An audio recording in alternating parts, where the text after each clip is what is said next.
The high-pressure emergency zone at Forward Operating Base Echo was a storm of sterile steel and frantic shouting. A specialized medical team of soldiers was fighting to stabilize a high-value asset after a simulation blast went sideways. The air was thick with the scent of ozone and desperation. When Elena Ward, a quiet nurse in simple blue scrubs, stepped forward to correct a critical sequencing error, a young medic snapped, "Stay back! She's just a nurse!" Elena retreated without a word, but minutes later, the base commander walked in, saw the chaos, and barked a command that chilled the room. "Stand down!" History was made. Elena Ward was 32 years old, and in the rigid, rank-driven world of the military medical wing, she was effectively a ghost.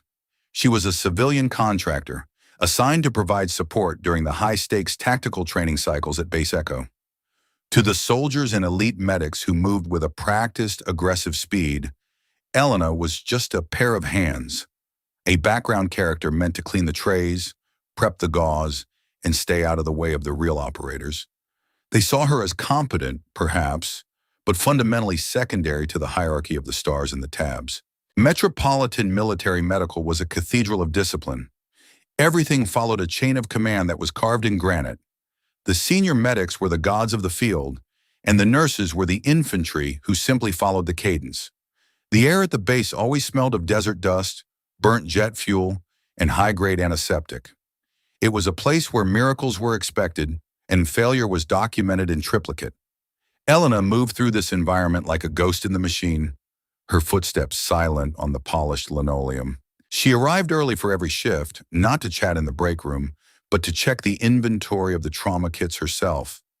She noticed a micro crack in a ventilator valve, a detail that 99% of the staff would have missed, and quietly swapped it out without a word.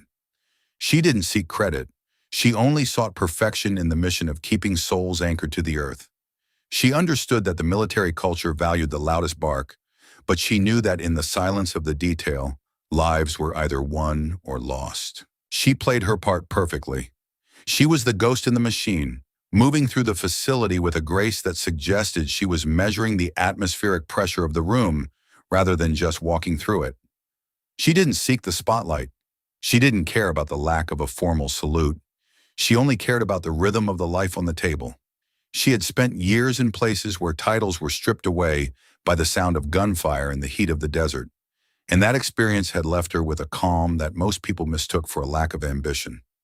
She was a creature of total awareness, watching the micro movements of the staff like a chess player anticipating a blunder. The night had taken a violent turn during a Tier 1 hot extraction drill. A young specialist had been caught in a localized pressure surge, a complex injury that involved both physical trauma and atmospheric internal distress. The medical bay was now a pressure cooker of activity.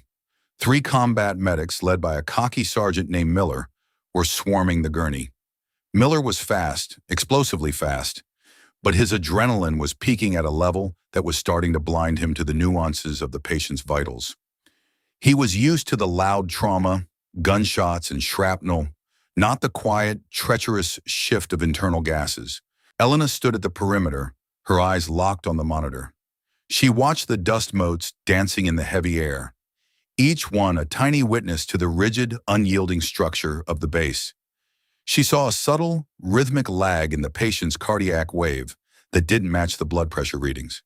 It was a sign of vascular ghosting, a rare precursor to a systemic collapse that standard field protocols often overlooked in the first 10 minutes.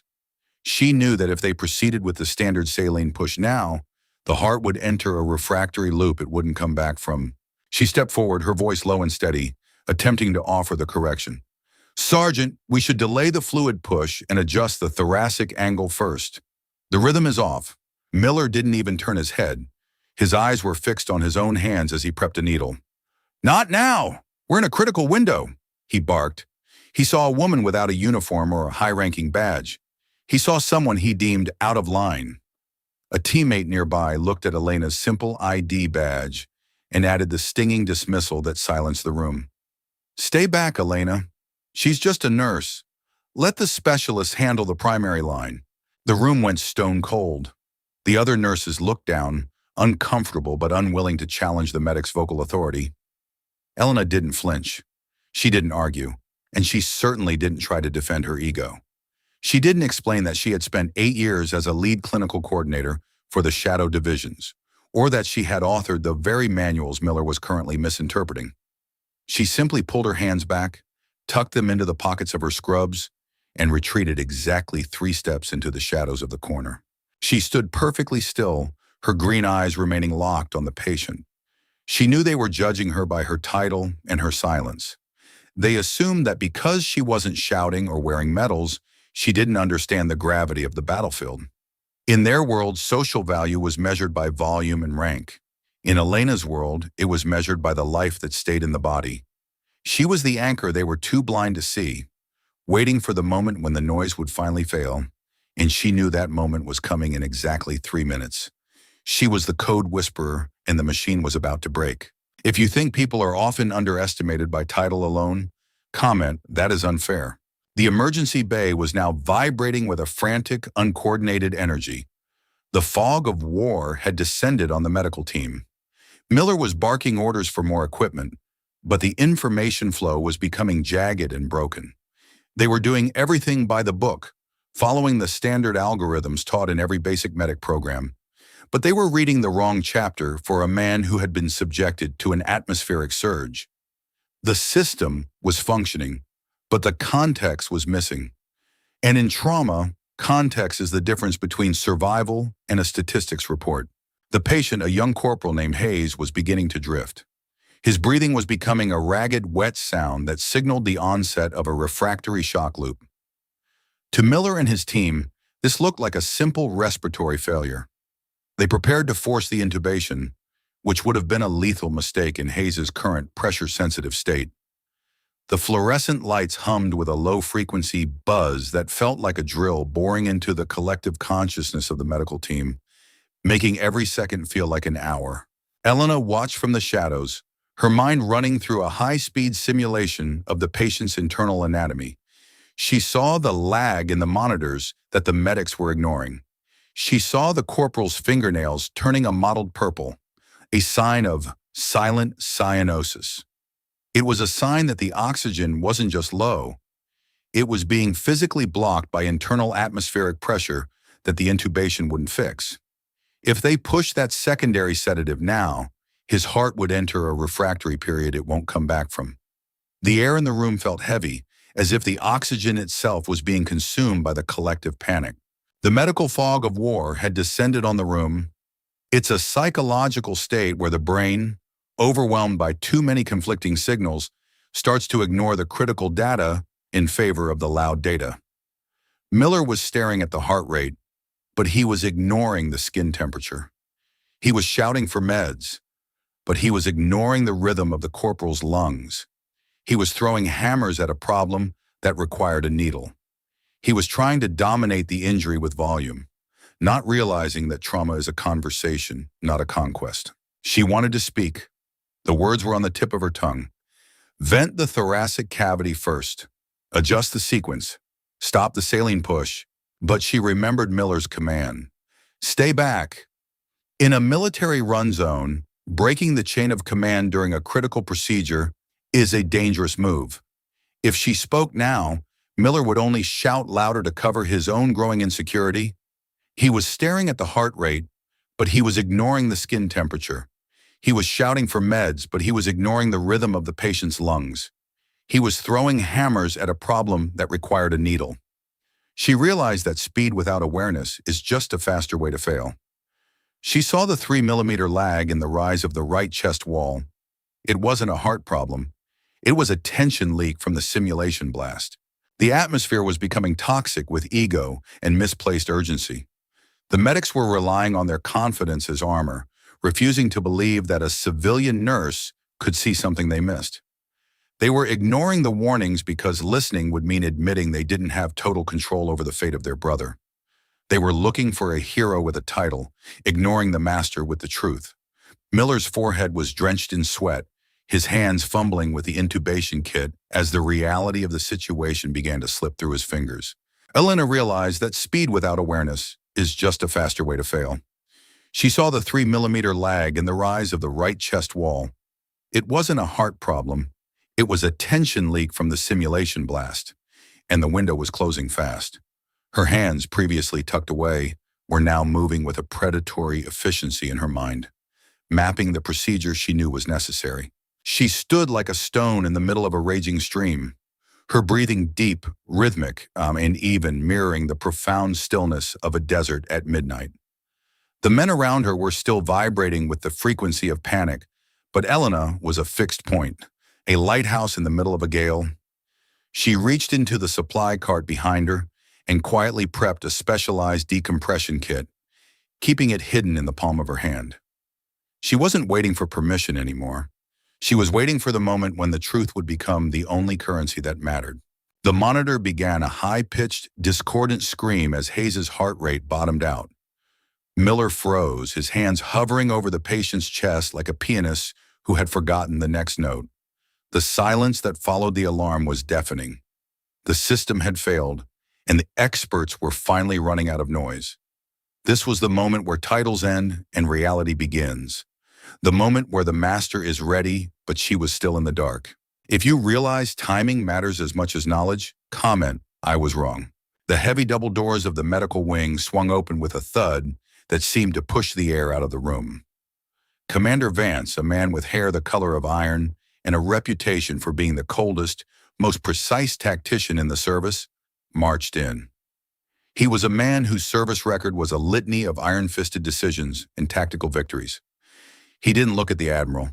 He didn't look at Miller. He took in the entire scene in 3 seconds. He saw the flat line on the monitor, the sweating medics, and the pale patient. He smelled the smell of a team that had lost its way. And then his eyes shifted to the corner, moving through the noise until they found the stillness.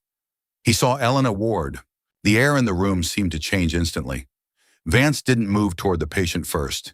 He took 2 steps toward Elena. He recognized her combat master stance, the look of a professional who was currently being caged by amateurs. He remembered a ridge in the Red Sector 10 years ago, where a ghost medic had saved a whole platoon under a rain of fire. She had no rank, no medals, just the call sign that everyone whispered in hushed tones. The Raven had returned to the field, and Vance wasn't about to let her be silenced by a sergeant's ego. "Report, Miller," Vance barked, his voice vibrating with a frequency that made the nearby heart monitors flicker. Miller fumbled with his words, his face a mask of sweat and shame. "Sir, we're in systemic failure. We followed the trauma bundle, but he's not responding. We're about to start the intubation." Vance looked at the monitor, then back at Elena, who was standing perfectly square with her hands visible. The commander knew Elena's history, the things the others weren't cleared to know. "Miller," Vance said, his voice dropping to a dangerous low frequency. "Stand down." The room went deathly silent. Miller's jaw practically hit the floor. "Sir, we're in the middle of a code." "I said stand down," Vance roared. "Step back from the table. All of you, now." The medics retreated in absolute shock, their boots sounding heavy and clumsy on the linoleum. They realized that their chain of command had almost become a chain of death. Vance then turned toward Elena and gave a sharp single nod, a gesture of professional acknowledgement that carried more weight than 1,000 salutes. "Let her step in," Vance commanded. Elena didn't waste a heartbeat on an apology or a smug look. She didn't look at Miller for validation. She didn't need a salute. She simply stepped out of the shadows and into the center of the light with a speed and intent that made the residents stop and breathe. She was no longer a nurse. She was the commanding officer of the room. She was the master of the field. One, identifying the fault point. She didn't perform a whole new procedure. She just fixed the point of failure. She reached for the decompression kit she had already prepped. "Miller was treating a volume problem," Elena said, her voice like ice water in the middle of a fire.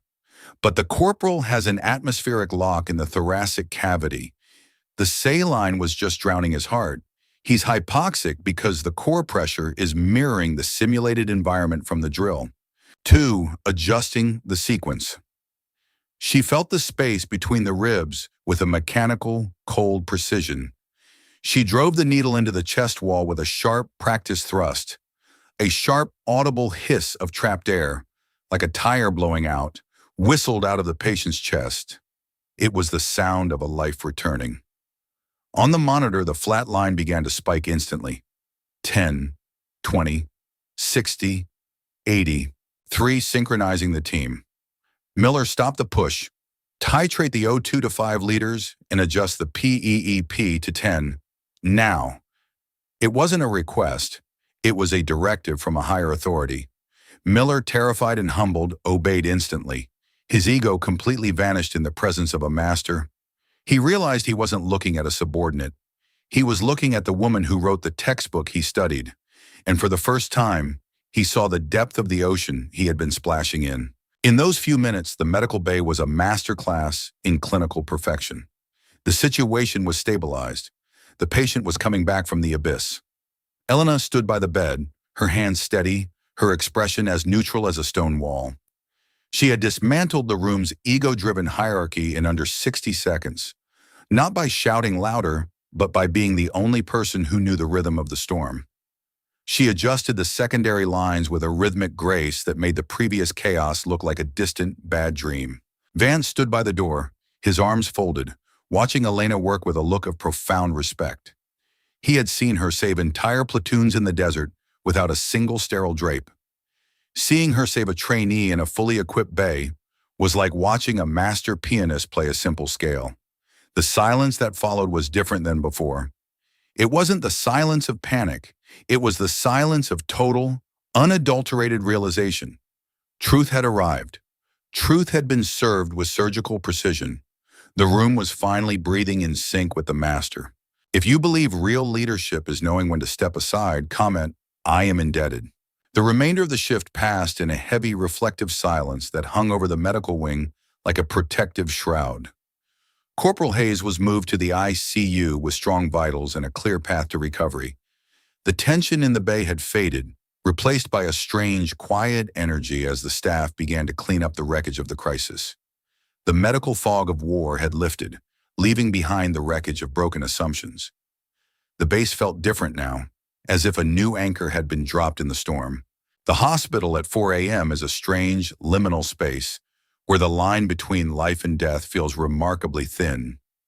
Elena stood in the scrub room, the hot water splashing against her hands, washing away the phantom sensation of the blood and the steel. She wasn't replaying her success. She was already analyzing the next transition. To her, the stand-down moment was just a necessary adjustment in a failing system, a correction in the flow of time. Commander Vance remained in the hallway, leaning against the cold brick wall, watching the light crawl across the floor. He looked at his own hands, then at the door where Elena was finishing the paperwork. He knew the story of the nurse in the shadows would spread through the base by morning, but he also knew that most people would never understand the depth of what they had witnessed. Every man in that room was reevaluating the faces they walked past every day. Miller approached the commander slowly. His pride was in pieces, and his uniform was stained with the sweat of failure. He stopped a few feet away, looking at his boots for a long moment before finding the courage to speak. He was a man who prided himself on recognizing talent, yet he had missed the most talented person in the room because of a pair of scrubs. "Sir," Miller whispered, his voice shaky, I had no idea. Why didn't she say anything? Why did she just let me make that mistake?" Vance looked at the young medic with a gaze of profound, cold wisdom. "She did say something, Miller. You just weren't listening because you were too busy looking at her scrubs. You were looking for a rank. She was looking for a heartbeat. You'll learn eventually that the most dangerous person in the room is often the one who says the least and sees the most. She didn't let you make the mistake, Miller. She let the situation reach the point where you were finally ready to listen." "You knew she could do that?" Miller asked, his eyes wide with a new kind of curiosity. Commander Vance gave a small, almost imperceptible smile, the kind of smile that only veterans share. "She didn't need to say it, Miller, and I didn't need to hear it. I saw her hands. The hands of a master don't shake, even when the gods are screaming. Now go finish your reports. And if I see you disrespect a member of this medical line again, You'll be doing 20-mile rucks until the sand turns to glass. Elena walked out of the bay a few minutes later, carrying a tray of used supplies. She looked exactly the same as she had at the start of the shift. Calm, quiet, and entirely unassuming. No medals, no fanfare. Just a professional doing her job. Miller stepped into her path, but this time he didn't block her. He didn't put his hand on his holster. Instead, he snapped his heels together and gave her a sharp, formal military salute. The kind of salute usually reserved for a four-star general or a fallen hero. "I'm sorry, ma'am. I was blind. Thank you for haze." Elena stopped for a second, looking at the young soldier whose perspective she had just shattered. She didn't accept the salute with pride. She simply gave a kind, tired nod of acceptance. "It's okay, Sergeant. Pressure makes everyone a little short-sighted. Just remember, the rhythm is always there. You just have to be quiet enough to hear it. Next time, look at the eyes. Look at the rhythm of the person in front of you. It'll tell you more than a badge ever will." As the commander finally walked out of the hospital entrance, the staff watched him go, then turned their eyes back to Elena. She was no longer invisible. She was the fixed point, the anchor, the ghost who had straightened the world when it started to tilt toward tragedy. She had proved that understanding changes how we see people. And sometimes the best leaders are the ones who don't feel the need to tell you they are one. She was the code whisperer, and her mission was complete. If you believe understanding changes perception, comment, "I will live kindly." The story of Elena Ward is a vital, enduring reminder that true greatness is often found in the people we choose not to notice. We live in a world that is obsessed with stars, the ones who take up the most space, the ones who shout the loudest into microphones, and the ones who crave the bright spotlight for their own ego. We assume that because someone is quiet, they have nothing to say, and because someone is in the background, they have nothing to offer the front lines. But true mastery is a silent thing. It's a fire that burns in the bones, forged in the heat of impossible experience and the discipline of relentless observation. It is the ability to see the invisible threads of a crisis before they knot into a disaster. Elena understood that true leadership is a service, not a status symbol. Her silence was her strength, and her strength was the patient's salvation. She understood that real power is the ability to maintain internal order when the external world is collapsing. Value doesn't lie in your position on an organizational chart or the letters after your name. It lies in your perspective. Elena didn't know more than the surgeons in terms of academic theory. She simply saw the reality differently. She saw the connections between the dots that everyone else was treating as isolated incidents. She understood that in a crisis, the person closest to the problem is often the one with the most valuable information, provided they have the courage to speak up when it matters most. Elena Ward wasn't a superhero with a cape. She was a professional who refused to let her position define her contribution. She dared to stay silent when the room was full of noise, and she dared to act when the noise Koi Kung failed. She proved that leadership is not about having the podium. It's about having the answer when no one else does. She was the anchor that the wind couldn't move. She was the raven, a guardian of the transition between chaos and stability. We often overlook the quiet professionals in our own lives, the colleagues who stay in the shadows, the mentors who listen far more than they speak, and the quiet observers who see the truth before it hits the headlines. We judge them by their uniforms, forgetting that they are carrying the weight of the reality we are too busy to notice. We assume their silence is a lack of knowledge, when in fact, it is the highest form of concentration. The next time you find yourself in a room where the experts are failing and the noise is deafening, look for the person in the corner who has been watching the baseline. Look for the quiet observer who has seen the patterns that others deem too small to notice. They might just be the master you need to get home alive. They might just be the only reason the whole world keeps spinning while you're asleep in your bed. Real strength is quiet. Real leadership is clear. And real heroes don't care if you ever know their names. They only care that the mission is complete, the people are safe in their beds, and the truth has been served. They are the silent professionals who hold the fabric of our world together, one heartbeat at a time. Be the observer. Be the master of the detail. Be the truth. Because in the end, it's not what people say, Vaban, that defines your legacy. It's what the world becomes because you were Joe. Even if you stayed in the shadows until you were called to stand in the light, that is the power of the silent professional. And that is the lasting lesson of the standing order. A lesson written in silence and proven in the heat of the storm. If you believe the people who stay quiet, but step up when it matters, deserve recognition, leave a comment below. And if this story reminds you that true authority is earned through action, not titles, don't forget to subscribe for more.